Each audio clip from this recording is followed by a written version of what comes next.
Hey guys, Jay here. Welcome to 24 Hour Miniatures. In today's video, we're going to be talking about Warmachine Hordes Mk4 and what information Privateer Press has shared with us about what's coming, when it's coming, why it's coming, and what we should expect. There's a lot to cover, guys, so let's get to the video. For the last several years, players have been calling for a revamp to the existing Warmachine Hordes game and a rework of how models are produced and distributed by Privateer Press. Now that the lockdown from COVID is over and players have been able to return to game stores and conventions during 2022, Privateer Press has decided to launch a new edition of Warmachine Hordes to address these concerns, and to introduce a new solution to increase model availability through production techniques, namely resin 3D printing. This will allow Privateer Press to produce new models with less waste, a more predictable material cost. In the future, it will allow Privateer Press the ability to open hub locations around the globe to eliminate the slow and expensive shipping of their models to international customers, allowing for shorter lead times and better customer support for all of their customers worldwide. But what does this mean for the existing catalog of metal and resin miniatures produced by Privateer Press? Unfortunately, the existing catalog is going to be discontinued with the launch of Mk4. The reason Privateer Press is going to stop production of metal and resin miniatures is due to the increasing cost of raw materials to produce their existing line of miniatures and the amount of waste created using these methods. Costs for raw materials are also expected to increase even more over the next few years, as the world's current shipping crisis continues to cause delays and shortages of materials for producers around the globe. It does not help that Privateer Press's existing catalog of Warmachine Hordes has over 1,000 SKUs in it. What is a SKU? Each SKU represents the countless boxes and blisters of models available for the 15 factions currently included in Warmachine Hordes today. This amount of SKUs is just too large for modern distributors to carry and keep readily in stock for game stores to order worldwide, and PP is too small of a company to handle distribution both domestically and internationally all on their own.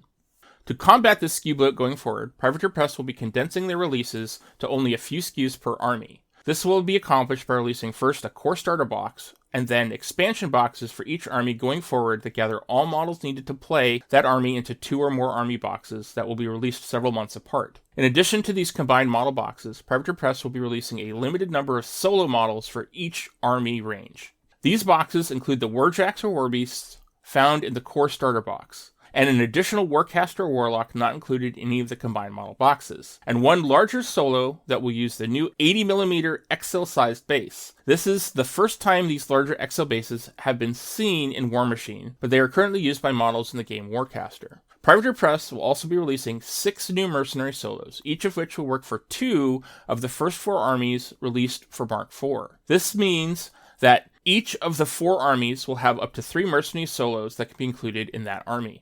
This system will keep the number of SKUs sold through retailers small. However, Privateer Press realizes that some players will sometimes want to add additional copies of models or units found in one of their army's combined model boxes without having to purchase a whole nother combined model box. So, Privateer Press will be making individual models and units found in each combined model box available individually 2 to 3 months after the box's retail release, but only directly from Privateer Press's online store. This will allow players to purchase additional models or units for their armies without needing to buy a second or more combined model box, while keeping the number of SKUs retailers need to carry limited. This is a great solution that Privateer Press has come up with to battle the massive SKU bloat that Warmachine Hordes has been suffering for the last several years. The games, Warmachine Hordes, which up to this point have been treated as separate products, are now going to be combined under a single name, which, starting with Mk4, is going to be Warmachine. Don't worry. All the rules for Warcasters and Warjacks, Warlocks and Warbeasts, Infernal Masters and Horrors, Monstrosities, Vectors, etc., found in Warmachine Hordes will now be all condensed under the single name of Warmachine going forward. In Mk4, players will collect armies instead of themes like they did in Mk3. Each army will define what models the army can use, and they'll list any cadres or mercenaries that can also be taken in the army. What is a cadre? A cadre is a formation of models that can be taken by multiple armies. Now, what does that mean? Well, think about themes from Mk3. Many units and solos could be taken in multiple themes, like Choir for the Protectorate of Menoth, or the mechanic units for Signor or Khador, or several other support solos for many different factions. These units, instead of being listed multiple times in different armies, are going to be put into a single cadre, which can be listed in multiple armies or any armies where those models will work. This may seem obvious, but when building a list to play in Mk4, players must first choose an army to play. Then, they need to pick a Warcaster or Warlock from those available in their chosen army, and a number of warjack or war beasts equal to the minimum number or greater required by the size of game they have chosen to play. There are 3 sizes of games that can be played in Mark IV. 50-point games, called skirmish games, which require players to include at least 1 warjack or war beast in their army. 75-point games, called pitched battles, that require players to include at least 2 warjacks or war beasts in their army. And 100-point games, called grand melees, that require 3 warjacks or war beasts to be included in their army. It should be noted that while warcasters and warlocks are still free choices when building an army, they no longer receive free warjack or war beast points to spend on their battle group when building your army. So in Mark IV, when playing a 50-point skirmish game, you will actually be playing a 50-point game, unlike in Mark II and Mark III, where you'll be playing the size of a game plus the additional free models of warjacks or war beasts. In Mark IV, there's also a 4th size of game, which also happens to be played at 100 points, called Total War. But in addition to the armies list, you also receive 1 to 3 free huge base models, the number of which is agreed upon before the game by the players. Mark IV also adds 2 new modes in which to play your games of Warmachine Hordes. One is called Assassination, the other one is called Execution. Players will be familiar with the Assassination mode, which allows any model in the opposing army to kill the enemy warcaster. In Execution mode, however, only a warcaster or warlock can kill the opposing warcaster or warlock. If an attack from another model reduces a warcaster or warlock to 0 health, that model is instead returned to 1 health and is stunned until the beginning of their next turn. All existing models from Mark III Warmachine Hordes will be getting rules in Mark IV. Going forward, these models will be called legacy models and will be able to be used in one or both of the 2 new arenas of play that will be used in Mark IV. Different types of games played in Mark IV will be divided into 2 new arenas of play, the Prime Arena and the Unlimited Arena. The Prime Arena can be compared to the standard format for Magic the Gathering and will consist of all new armies released for Mark IV, and for most of the Mark III factions, 2 legacy armies of models. Limited release armies, like Grimkin or Crucible Guard, will instead have all models available to be used included in just 1 army, and models found in the Mark III Mercenaries and Minions factions, both now combined under the names Mercenaries, will have 6 different legacy armies of models playable in the Prime Arena. Prime Arena armies will be updated and regularly balanced versus other Prime Arena armies. Please look at the list of armies currently displayed on the screen. These are all the armies broken down by faction that will have a legacy Prime army in Mark IV. Those armies with an asterisk before their name will be the first armies to have beta rules released for them at the start of the Mark IV open beta that will begin at the end of October 2022 with the release of Privateer Press's new Warmachine app. All additional Legacy Prime armies listed will be available in the app on or before the official release of Mark IV in January 2023. The app will be free to use and eventually include rules for all models, both new and legacy, that exist in Warmachine throughout Mark IV. For a small monthly fee, Privateer Press will add the ability to save lists to the cloud and give players access to all the backgrounds, stories, organized play formats, and Steamroller missions released during Mark IV, all in one place on the app. The second arena, called the Unlimited Arena, can be compared to the legacy or vintage formats for Magic the Gathering. In the Unlimited Arena, players will have the ability to play any of the new armies released during Mark IV for their faction, or a legacy army that includes all legacy models, including those found in the faction's legacy prime armies, that were available in the faction during Mark III. This legacy unlimited army will allow players to mix and match models from various Mark III themes, much like how army building worked in Mark I and Mark II. Legacy models not found in the legacy prime armies will be added a little at a time to the Unlimited Arena over the course of 2023. One thing to note is that models for new armies released during Mark IV can never work in legacy armies, and vice versa, even in the Unlimited Arena format. Mercenary models, both new and legacy, can work in any mercenary army they are listed in, and for any non-Merc faction army that includes them in the list of available models to that army. The rule of new models and legacy models not being able to work together carries over to all Mercs as well. After the announcement of Mark IV at the end of July, preview rules and legacy demo armies for Crix Banes and Protectorate Exemplar were released right before Gen Con 2022.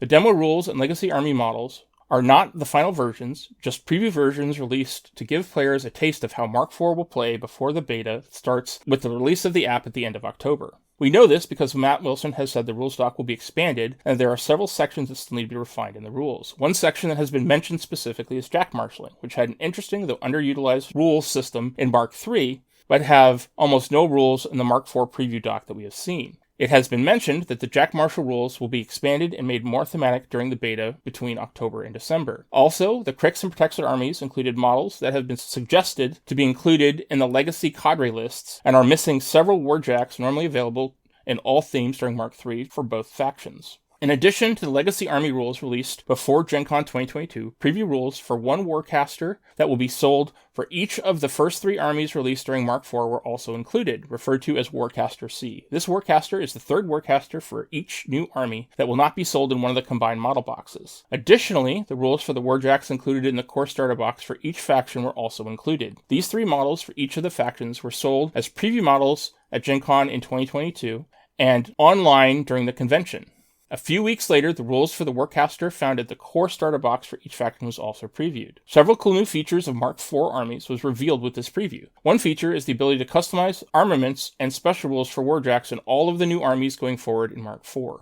Each Warjack includes 4 different arm systems for both its right and left arms, and 4 Cortexes, of which one can be chosen during army construction, to give an additional ability such as Shield Guard or Aggressive. Warcasters in the new Mark IV armies will also feature a customization option with the inclusion of the spell rack system. Each Warcaster will know a short list of spells and then be able to pick 2 to 3 additional spells from a list of 10 available to Warcasters in each army. This list is called the spell rack, and how many spells each caster gets to choose will be defined by the Warcaster's spell card. Additionally, a hand of 5 command cards chosen at the time of constructing your army will add new strategies and tactics to your armies of Warmachine in Mark IV. There is currently a list of 15 command cards to choose from that were included with the preview rules document, but Privateer Press has said they plan to add more as time goes on, including faction-specific cards, cards designed for narrative play scenarios, and possibly cards included with specific missions. Now, it should be mentioned that these new features, the customization of Warjacks and the spell rack system, will not be available for Legacy armies, only for the new armies released during Mark IV going forward. However, all armies, both Legacy and new, will be allowed to take a hand of 5 command cards when playing games of Mark IV Warmachine. With the launch of the open play beta for Mark IV with the release of the new Warmachine app at the end of October, Privateer Press had planned to release the first 2 core starter boxes for the new Mark IV armies, the Orgoth Sea Raiders and the Cygnar Storm Legion, on October 28, 2022. This was to be followed up by a series of regular monthly releases stretching out through August 2023, as described by the schedule diagram currently on the screen. However, on Tuesday, October 4th, 2022, Privateer Press announced that the release of the new 3D printed Mark IV armies would be delayed 6 to 8 weeks. The reason given for this delay was twofold. First off, Privateer Press sold thousands more sets of preview models during Gen Con 2022 than they had originally expected to, and also had more pre-orders for the first 3 core starter army boxes than expected as well. This has caused Privateer Press to not have a large enough lead time to meet the demand for the new models that they have in production currently, even after adding 25% more printers to those already being used by the production team. The delay caused by producing the additional sets of preview models sold during Gen Con 2022 was so great,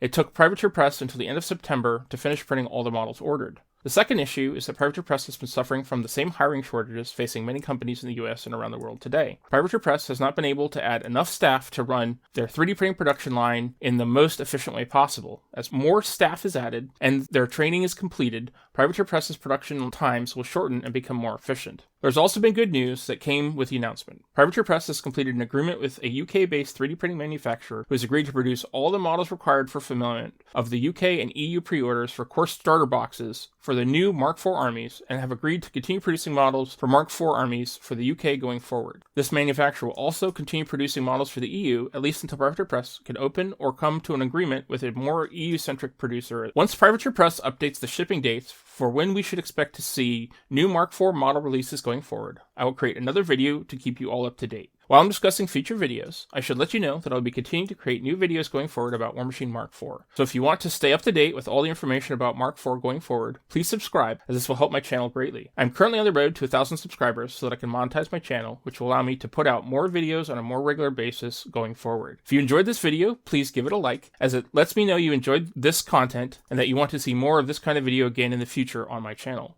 Though the schedule for the release of the new Mark IV armies has been pushed back, the release schedule for the Mark IV game rules, model rules, and organized play is still on track per the release diagram currently on the screen. After the start of the open beta with the launch of the new Warmachine app at the end of October, the next expected release date will be the Mark IV Steamroller beta rules in November 2023. During the open beta, the Privateer Press dev team will be adding additional Legacy Prime armies to the beta app in both November and December, with all Legacy Prime armies completed and added to the app for the launch of the final full version that will be released alongside the completed Mark IV rules document in January 2023. Then in February 2023, all of the organized play material for Mark IV will release. This will include not only the Mark IV Steamroller packet, but also a Mark IV Journeyman League, whose event kit was announced with the December retail solicitation document that was released at the beginning of October, and a Warmachine Mk4 launch event kit that Privateer Press has also made retailers aware of. Privateer Press has promised that this is only the first of many events, leagues, and campaigns to come that will continue to be released for Warmachine Mk4 during the rest of 2023 and beyond. Thank you for joining me for this roundup video about what we know so far about Warmachine Mk4. Please stay tuned for more videos about all the future information shared with us by Privateer Press about Warmachine Mk4 and my hobby adventures converting and painting my Mark III armies that need to get ready to be played in the new edition. My next several videos will discuss what you should expect to be included in each of the Legacy Prime armies that were announced to be included with the initial release of the beta version of the new Warmachine app. If you feel I've missed any information known about Warmachine Mk4, please add it in the comments below. This has been Jay for 24 Hour Miniatures. Thank you for watching, and see you in the next video.